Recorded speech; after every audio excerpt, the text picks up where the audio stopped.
Grupo IPS, tu seguridad desde una nueva perspectiva, presenta El futuro de todo. El futuro de todo, con Efrén Flores. Bienvenidos a El futuro de todo, el programa que ve hacia adelante. Soy Efrén Flores, dándoles la más cordial de las bienvenidas a El futuro de todo. Vamos a comenzar con Adriana García. Adriana García, doctora en leyes, por supuesto, pero aquí lo que es importante es donde trabaja. Ella trabaja en el Laboratorio de Impacto sobre el Estado de Derecho de la Facultad de Derecho de Stanford. Escuchemos entonces lo que nos tiene que decir precisamente Adriana García. Querido Efrén, te saludo, muchísimas gracias por la invitación para hablar de la reforma judicial en México y de la reciente resolución de la Suprema Corte de Justicia respecto de la misma. Muchas gracias por la invitación. Fíjate, Efrén, que nosotros empezamos, como tú bien lo sabes, porque nuestra entrevista previa fue acerca de un reporte que sacamos junto con la Barra Mexicana de Abogados y con el Diálogo Interamericano sobre los problemas que tenía la propuesta de reforma judicial. Anunciábamos que violaba estándares internacionales y que no era buena idea votar por jueces, teniendo en cuenta la experiencia sobre todo de Estados Unidos, donde vemos que han habido muchísimos problemas de falta de imparcialidad, problemas de dinero, problemas de falta de protección de minorías en las votaciones por los jueces a nivel estatal. Después de ese trabajo nosotros seguimos trabajando, incidiendo en foros sobre la reforma judicial, hasta que esta se aprobó por la Cámara de Diputados, después por la Cámara de Senadores y después por una mayoría de las legislaturas estatales. Es así que ahora ya no es una propuesta, sino que es una reforma constitucional. Esta reforma constitucional fue impugnada a través de varios medios ante la Suprema Corte de Justicia de la Nación. El primero a resolverse fue una acción de inconstitucionalidad acumulada junto con otras. Fue a iniciativa de los partidos políticos, ¿no?, de minoritarios y de algunos de otras entidades. Al resolverse esta acción de inconstitucionalidad, el Laboratorio de Impacto del Estado de Derecho, junto con la Barra Mexicana de Abogados, decidió presentar un amicus curiae, un escrito a través del cual nosotros, como amigos de la Corte, le damos criterios y argumentos jurídicos que avalaban una decisión que pudiera declarar inconstitucional o inconvencional aquellas provisiones que se refieren a la reforma judicial. Nuestro amicus se centra en el derecho internacional y básicamente tenemos tres argumentos. El primer argumento se centra en decir que la Corte sí tiene la facultad de analizar reformas constitucionales, ya que tiene la facultad de analizar si alguna norma general viola algún tratado internacional. Una norma general no se limita a las leyes, entonces una constitución, una norma constitucional constituye una norma general, y en atención a que la propia Constitución en su artículo primero da entrada a los tratados internacionales y que los tratados internacionales nos obligan a garantizar la independencia judicial, nosotros consideramos que es facultad de la Corte poder analizar este tipo de reformas. Ahora bien, en nuestro amicus también analizamos dos partes. La primera fue el proceso, ¿no? El procedimiento a través del cual se llevó a cabo esta reforma. Consideramos que violó también algunos estándares internacionales, ya que no se presentó una debida deliberación, ¿no? En los tiempos en los que se deliberó una reforma tan importante que iba a cambiar tantos aspectos de nuestra Constitución, no fueron suficientes. Como todos pudimos observarlo, y no se escuchó a todas las partes afectadas. Tenemos claramente que no se consultó con comunidades indígenas y no se consultó con los juzgadores. Hay varios criterios internacionales que nos obligan a escuchar las voces afectadas, ¿no? A escuchar las voces de los jueces. Y este escuchar las voces de no significa nada más escuchar y no hacer nada. Lo que quiere decir es que tenemos que escuchar, ¿no? Y luego analizar, y luego si no se toma en cuenta lo que se escuchó, deberíamos de explicar por qué no se tomó en cuenta, ¿no? Más que estamos hablando de una reforma que va a eliminar 7,000 posiciones de juzgadores y va a someter a votación estas mismas 7,000 posiciones. Someter a votación a estos cargos implica muchos problemas de parcialidad, de cooptación, no de captura, porque vamos a tener a unos jueces que en vez de estar nada más pensando en exámenes o en su carrera meritocrática, van a tener que salir a buscar votos, van a tener que salir a vender la justicia, a vender sus ideologías. Y esto, como ya lo hemos observado en otros países, no es una buena idea. Y no es una buena idea tampoco en el contexto en el que estamos viviendo en México, donde tenemos la lucha contra el narcotráfico, donde tenemos minorías, ¿no?, que no han sido escuchadas, tenemos miles de víctimas que tampoco han sido escuchadas. También me gustaría platicarte un poquito de qué pasaría a nivel internacional. Ahora que la Corte decidió con esta nueva resolución que no iba a entrar al análisis de la reforma constitucional, podríamos decir que ya se agotaron los remedios a nivel doméstico, así que las víctimas o las personas afectadas podrían estar pensando en interponer sus recursos a nivel internacional. De hecho, tenemos una audiencia ante la Comisión Interamericana de Derechos Humanos. Esta audiencia fue solicitada por 3 grupos de juzgadoras y por un grupo de organizaciones de la sociedad civil que trabajan en independencia judicial. Y el tema es tan importante, ¿no? Y el tema tiene tantas implicaciones que la Comisión Interamericana concedió una audiencia específica para analizar el tema de México. Y acudirán juzgadoras, juzgadores, acudirán estudiantes, acudirán organizaciones de la sociedad civil, acudirá academia. Va a ser una audiencia muy concurrida donde se expondrán las razones por las que se considera que la reforma judicial viola estándares internacionales. ¿Qué estándares internacionales viola? Bueno, nos deja sin un poder judicial independiente. Este poder judicial independiente es uno de los pilares del Estado de Derecho, es uno de los pilares de la democracia. ¿Por qué? Porque si nosotros tenemos un poder judicial independiente, nos aseguramos de que exista monitoreo, de que exista un contrapeso a los otros poderes. Porque sabemos que el poder absoluto corrompe. Y precisamente por eso diseñamos una constitución en la que se dividían los poderes.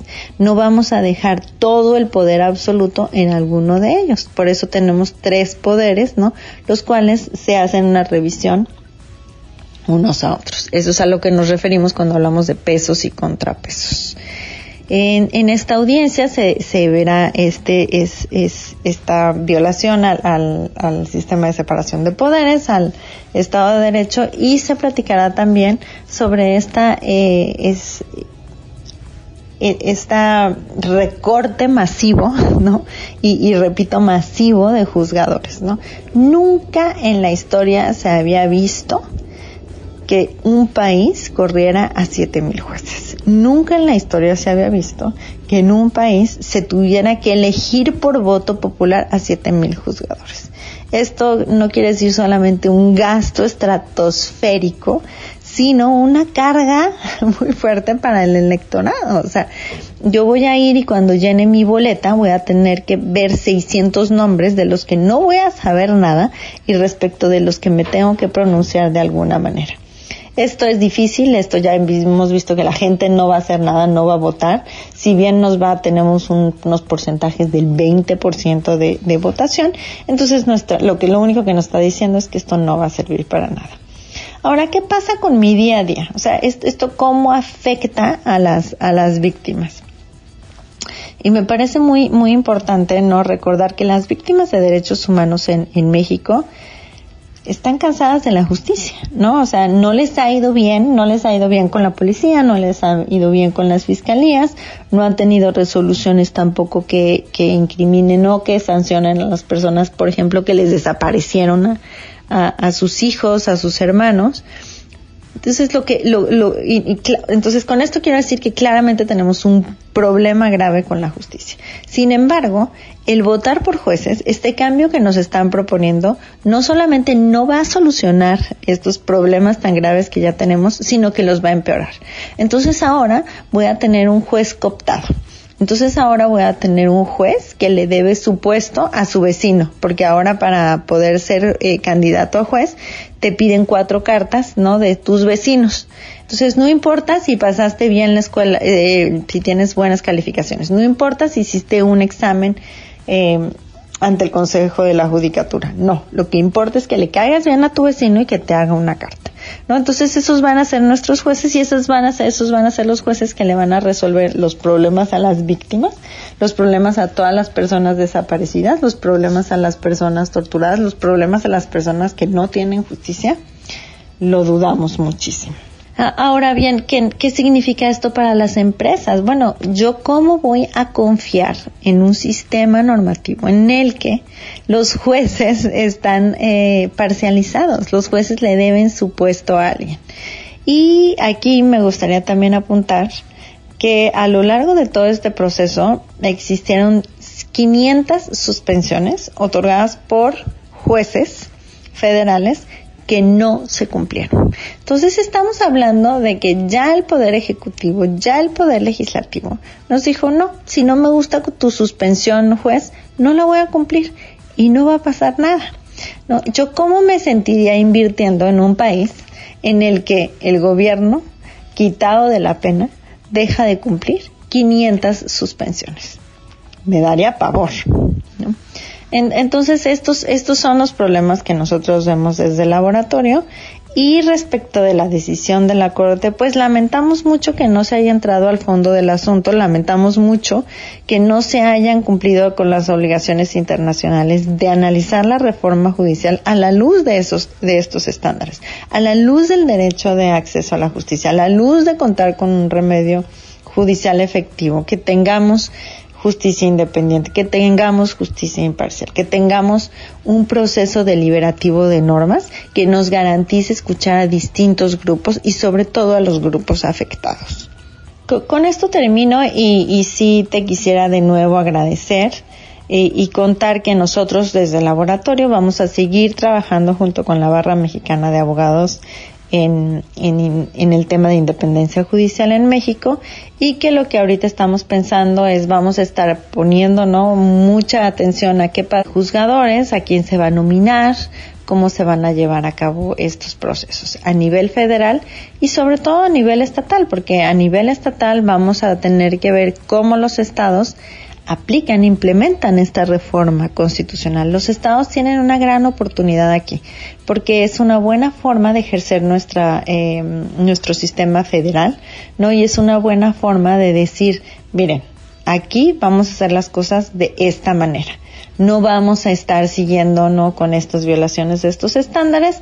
Aquí vamos a permitir, no vamos a correr a tantos juzgadores, vamos a, no sé, esperar a que transcurra su término para su nombramiento, y una vez que ya se tenga que ir este juez y que ya se haya cumplido con este término, entonces podremos pensar en nombrar a nuevos jueces y veremos, ¿no?, si y cómo establecen, cómo norman este nuevo nombramiento. Te agradezco de nuevo, Efren, muchísimas gracias y te mando un muy fuerte abrazo. Muchas gracias a Adriana García, a la doctora Adriana García, así como también al laboratorio del impacto del Estado de Derecho en todo, ¿no? En la política, en la seguridad nacional, en todo de cualquier nación, de todas las naciones que ellos analizan, de la Universidad de Stanford, por haber platicado con nosotros aquí en El Futuro de Todo. 20 segundos y regresamos con ustedes aquí a El Futuro de Todo. ¿Te preocupa tu seguridad o la de tu empresa? ¿Necesitas oficiales de seguridad, protección ejecutiva, monitoreo personal o vehicular? No te preocupes. Con Grupo IPS, empresa mexicana en seguridad privada, tu seguridad desde una nueva perspectiva tiene lo que necesitas. Además, son especialistas en alarmas y seguridad electrónica. GrupoIPSMexico.com. El futuro de todo. El futuro de todo. Con Efrén Flores. Continuamos en el futuro de todo. Soy Efrén Flores, dándoles el más cordial de los saludos. Amigos, está con nosotros Francisco Suárez. Él es director de Asuntos Públicos y Relaciones Estratégicas del Grupo FEMSA. También ha estado en Asuntos Corporativos, Negocios y Sector Salud. Y es expresidente del World Environment Center, donde además él trabaja ahora, independientemente de que ya no es el presidente, también trabaja, digamos, enfáticamente fuerte en esos temas. Bienvenido, Francisco, aquí al Futuro de Todo. Muchas gracias, Francis. Te agradezco mucho la invitación otra vez estar con ustedes. Oye, a ver, vamos a platicar de dos temas que me tienen muy interesado, porque además escribiste, Francisco, pueden encontrar el tema que vamos a tratar, lo pueden encontrar más amplio también en LinkedIn, en la página de Francisco Suárez, tal cual, si ustedes escriben en el buscador de LinkedIn Francisco Suárez, ahí lo encuentran. Vamos a comenzar con el tema de capitalismo consciente. No sé si tiene algo que ver, porque evidentemente el mundo entero desarrollado está en el tema de la sociedad del conocimiento, y esto del capitalismo consciente me da la impresión que tiene que ver con ello. A ver, platícanos qué es el capitalismo consciente. Sí, mira, número uno, me da mucho gusto el que estamos platicando el tema hoy, porque hace más de 10 años, con Raj Sisodia, que es de los, vamos a llamarle, fundadores de este concepto, lanzamos el capítulo en México de capitalismo consciente. Y Raj, como tienes, es un experto internacional que ha hablado del tema, que justo, vamos a llamarle, es poner en el centro a las personas, a la comunidad y a nuestro entorno. Sí, la verdad que tiene una connotación tan interesante, y de hecho en el TEC de Monterrey se fundó un centro de capitalismo consciente hace unos años, y con Raj, bueno, él ha escrito varios libros muy interesantes como Terms of Endearment, que de las cuales, pues afortunadamente, tiene este componente de ser compañías cercanas al colaborador, cercanas de los colaboradores. Inclusive Raj ha escrito libros con Bob Chapman, que es también un gran empresario de Estados Unidos, que realmente es como, si vamos como en círculos que van avanzando de la compañía, y cómo van tomando en cuenta, como digo, sobre todo las personas y comunidad, y obviamente el entorno, medio ambiente y todo, ¿no? Entonces a mí me gusta mucho el concepto, porque también habla mucho del liderazgo que se requiere dentro de las compañías que son conscientes bajo este concepto. Es una corriente que ya está avanzando en todo el mundo, y en México ya tenemos más de 10 años que se lanzó. Fíjate que esto que me estás diciendo me recuerda, no me viene a la mente si fue este año o fue el año pasado, los premios Nobel, que los ganadores del premio Nobel de Economía precisamente hablan de la economía de la felicidad, que tiene que ver con esto que estás hablando del capitalismo consciente, ¿no? O sea, cómo convivir de una manera más placentera, más agradable entre los directivos de una empresa, que tienen de forma concéntrica todos estos temas bien marcados y bien denotados, porque son muy importantes en las empresas, y los trabajadores, para hacer que la vida de los trabajadores sea más feliz, y de esta manera sean más productivos también en el trabajo. Correcto.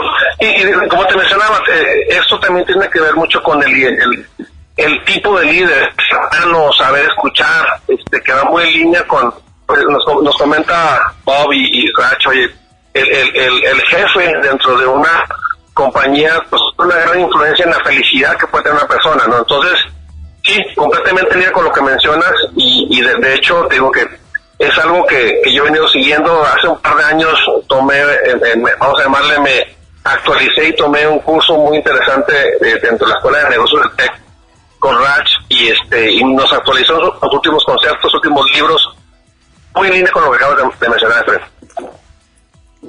Es que es infelicidad. Fíjate que a mí, honestamente, como yo soy Homo sapiens siglo XX, Homo brutus, si quieres tú, siglo XX, pues no fui educado originalmente en economía, en el capitalismo de la felicidad, ¿no? Pero han evolucionado mucho las escuelas, sobre todo a partir del fin de la historia. ¿Te acuerdas del libro del fin de la historia de Fukuyama? Bueno, y ahora, por cierto, que advirtió mucho Fukuyama que iba a haber problemas desastrosos en la economía de Estados Unidos si ganaba Trump, ya ganó Trump. Entonces, yo creo que es muy importante en ese momento el hacernos ese cuestionamiento. ¿Qué tan importante es el capitalismo consciente? ¿Qué tan importante es lo que también menciona Fukuyama? La economía de la felicidad también, para poder permitir que las empresas se desarrollen. O sea, si tú te fijas el ejemplo de todas las grandes empresas nuevas, que no son General Motors ni Ford, son todas las empresas tech, ¿no? Como Google, como Microsoft, por nada más poner dos ejemplos, que son las principales empresas más capitalizadas en la bolsa de valores de Estados Unidos y en el Nasdaq. Y bueno, tenemos ahora también a uno de los principales, el hombre más rico del mundo, pues es precisamente el hombre de Tesla, que va a ser un asesor del presidente Trump. Bueno, todo esto viene a colación porque las empresas son las que tienen que ponernos el ejemplo, y algunas lo ponen, de cómo buscan la felicidad de sus trabajadores, contrario a lo que veíamos en las empresas tradicionales como General Motors o como Ford, que era el trabajo, ¿no? El trabajo fecundo era lo que daba más felicidad y estabilidad a las familias de los trabajadores, ¿no? Esto ha cambiado drásticamente, te estoy hablando en 60, 70 años. Correcto, no, sí es una evolución, Efraín, de manera dramática. Y a mí lo que me da gusto que en general estos conceptos al final acaban fijando a la persona en el centro, ¿no? Y realmente lo que mencionas tiene una trascendencia. Obviamente la felicidad tiene que ver también ligado con la salud, con la productividad. Entonces, al final, todo el mundo ganamos con esta, vamos a llamarle, concepto de manera de hacer negocios diferentes. Gracias, Francisco. Pancho. Hecho, Fren. Si usted quiere localizar a Francisco, lo que más fácil le recomendamos para localizarlo es a través de LinkedIn. Búsquelo como Francisco Suárez Hernández, apellido paterno y materno. Así es como más fácil lo va a localizar usted. Eso es todo por hoy en El Futuro de Todo en México y de cara al mundo. La realización y producción de este programa, El Futuro de Todo, está a cargo de Mario Díaz y su equipo en redes. Un servidor, Efraín Flores, se despide de ustedes esperando contar con su presencia en el próximo de nuestros programas de El Futuro de Todo. Hasta entonces. Grupo IPS, tu seguridad desde una nueva perspectiva, presentó El Futuro de Todo. El futuro de todo. Con Efraín Flores.